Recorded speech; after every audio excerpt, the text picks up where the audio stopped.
Assalamualaikum. Kita jumpa kembali dengan Has Channel, saluran YouTube yang membahas tentang profesi dan kehidupan para wartawan. Pada edisi sebelumnya, edisi ke-8,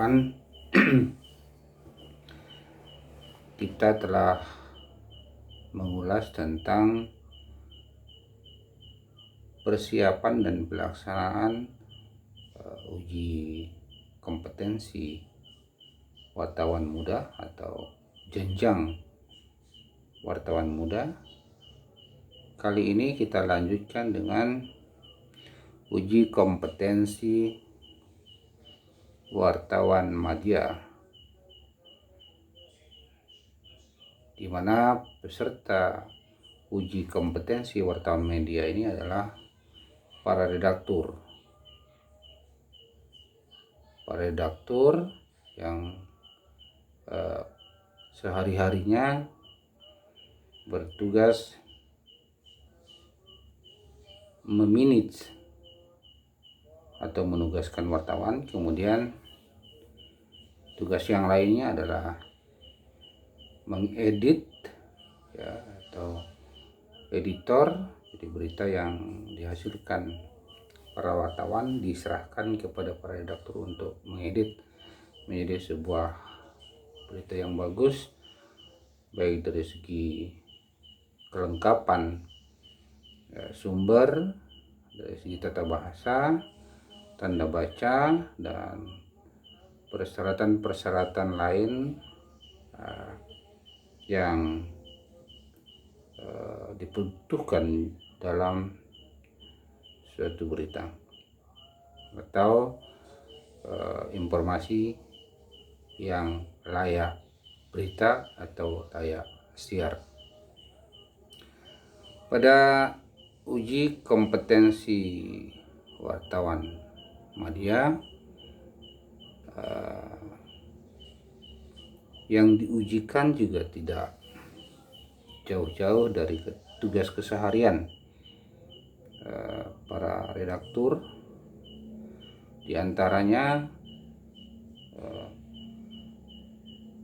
bagaimana dia menugaskan wartawan kesehariannya, memanage wartawannya, dan itu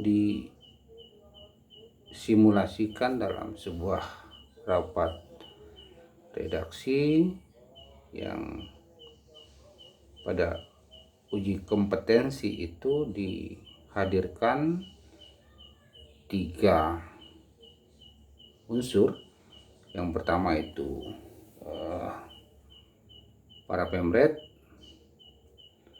itu masuk dalam wartawan utama, kemudian ada redaktur di wartawan media, kemudian juga para wartawan atau wartawan muda. Jadi di sanalah di rapat redaksi itu diolah informasi-informasi yang dinilai layak berita. Ya, bukan hanya soal informasi, tapi juga terkait dengan narasumber, keaktualan atau kekinian dari isu-isu yang ditampilkan atau didiskusikan dalam rapat redaksi itu. Nah, para redaktur lah kemudian yang mengolah atau memberikan arahan, maksud saya, kepada para wartawannya untuk menjadikan informasi yang didapat di lapangan itu menjadi sebuah berita yang layak diberitakan, yang memenuhi unsur-unsur. Kalau istilah lamanya itu unsur 5W 1H-nya, dan tentu saja keamanannya dalam tanda kutip, karena tidak semua berita layak diberitakan, dan itu sangat tergantung dari ketelitian dan pengalaman dari para redaktur yang ditugaskan di suatu perusahaan pers. Jadi dalam rapat redaksi yang disimulasikan itu para penguji kemudian menilai keaktifan para peserta rapat, terutama redaktur, dalam memberikan arahan atau penguasaan isu, dan tentu angle-angle lain, sisi-sisi lain dari informasi yang ada yang menarik untuk diolah, diinformasikan ke masyarakat. Dan redaktur juga harus mampu memilah dan memilih narasumber mana atau siapa narasumber dari isu yang didiskusikan itu. Jangan sampai isu masalah pertanian ditanyakan kepada sarjana hukum misalnya, seperti itu. Jadi kadang-kadang sering rancu. Sepertinya teman-teman wartawan juga harus lebih paham lagi tentang latar belakang ilmu. Jadi orang-orang yang kompeten untuk mengomentari sesuatu. Jadi tidak semua orang bisa diberikan diberikan kepercayaan untuk mengomentari bidang yang bukan menjadi tugasnya. Jadi itu redaktur dinilai dari segi keaktifan dan penguasaan isu, kemudian dinilai juga tentang bagaimana menugaskan wartawannya. Itu. Kemudian juga dinilai tentang rubrikasi.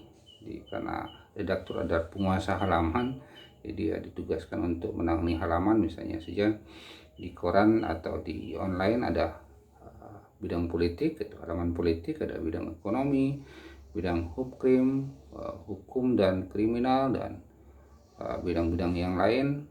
Tentu wartawan, saya redaktur juga dituntut kreatif untuk membuka rubrik di halaman-halaman yang dia dipercayakan untuk mengelolanya. Itu diantaranya. Kemudian tugas redaktur juga adalah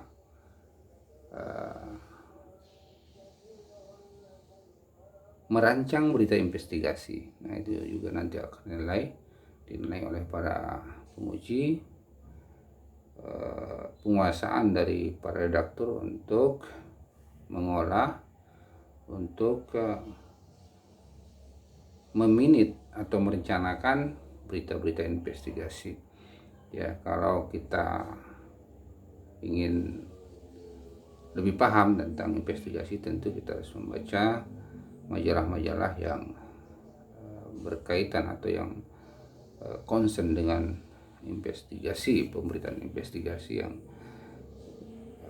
satu berita investigasi membuat orang ngeri, bahkan bisa dihantar ke penjara akibat dari berita investigasi itu. Jadi di antara tugas-tugasnya. Kemudian yang lain juga, para redaktur dituntut untuk bisa menulis pages, ya, berita unik, ya, yang tentu tidak beracuan atau tidak mesti gaya piramida terbalik. Jadi gayanya bebas, unik, tapi yang terkait dengan human interest. Kalau di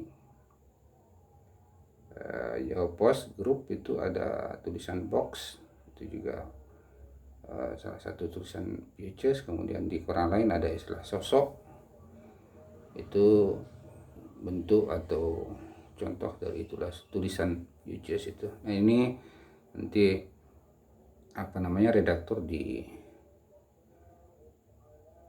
materi untuk menulis berita pages itu. atau tulisan Yuches, tulisan yang unik. Saya kira kita cukupkan untuk pembahasan tentang UKW wartawan media. Jika ada nanti yang masih kurang, kita akan lanjutkan pada edisi selanjutnya. Dan jangan lupa like and share serta subscribe, loncengnya juga ditekan supaya channel ini tetap bertahan. Saya kira itu. Terima kasih, mudah-mudahan bermanfaat. Assalamualaikum warahmatullahi wabarakatuh.